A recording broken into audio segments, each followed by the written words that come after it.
Kalau sistem yang katanya aman ternyata masih bisa dibobol, misalnya gini, ada login, ada password gitu.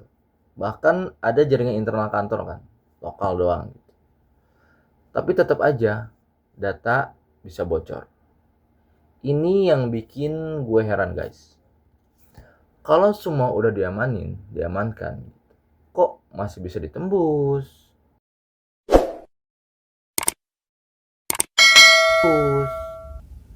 Assalamualaikum warahmatullahi wabarakatuh. Gue jadi kepikiran satu konsep yang agak beda gitu. Namanya zero trust. Kedengarannya ekstrim ya, zero. Artinya kan nol ya, nol kepercayaan. Masa sih sistem gak percaya siapa-siapa gitu? Nah, justru di sini letak menariknya guys. Karena selama ini banyak banget sistem keamanan yang masih pakai cara lama. Logikanya itu gini, kalau kamu sudah masuk ke dalam jaringan nih, berarti kamu dipercaya. Ibaratnya kayak rumah lah. Kalau sudah masuk ke pintu depan tuh, udah lewat pintu depan, ya dianggapnya tuh orang dalam gitu, bebas kemana aja. Tapi yang jarang orang sadarin nih, banyak serangan yang justru terjadi dari dalam. Bisa dari akun yang diretas, bisa dari orang yang punya akses, bisa dari perangkat yang sudah terinfeksi gitu. Jadi masalahnya bukan cuma di luar, tapi juga di dalam. Di sini mulai kelihatan nih kenapa Zero Trust muncul. Karena konsepnya itu dibalik total guys. Bukan lagi percaya dulu baru cek, bukan. Tapi jadi jangan percaya dulu, selalu cek. Selalu cek guys. Bahkan ya kalau dia udah login gitu.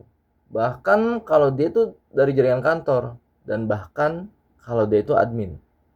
Semuanya harus tetap diverifikasi setiap saat. Yang bikin gue sempat mikir, berarti login sekali itu nggak cukup. Iya, di Zero Trust akses itu nggak permanen.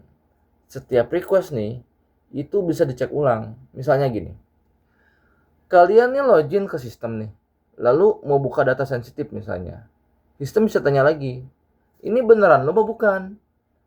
Perangkat lu tuh aman? Atau lokasi lu tuh normal nggak sih? Jadi verifikasi tuh berulang-ulang gitu, bukan cuma di awal doang.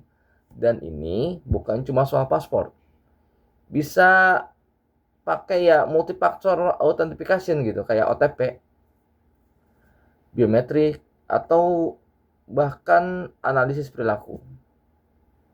Kalau tiba-tiba kalian login dari lokasi yang aneh atau jam yang nggak biasa gitu, sistem bisa langsung curiga, bahkan bisa langsung ngeblok.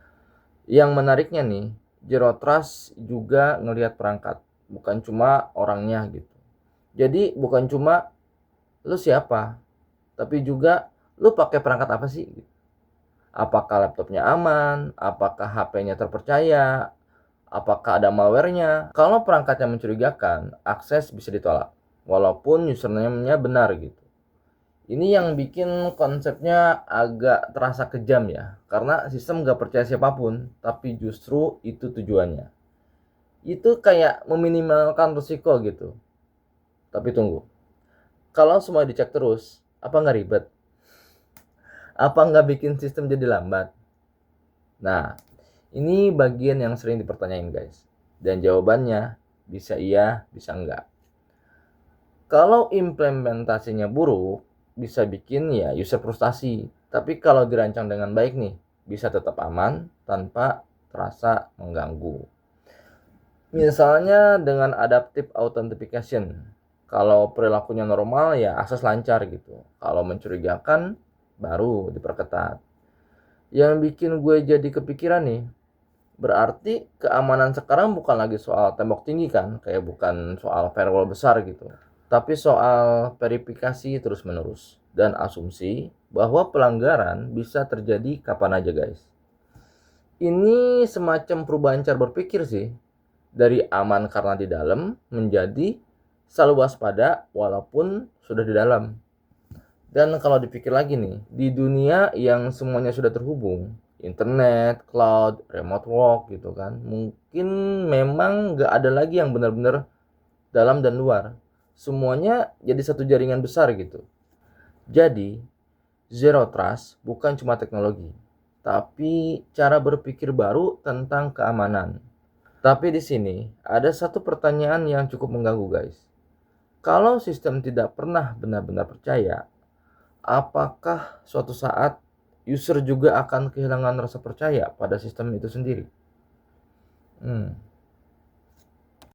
أعوذ بالله من الشيطان الرجيم بسم الله الرحمن الرحيم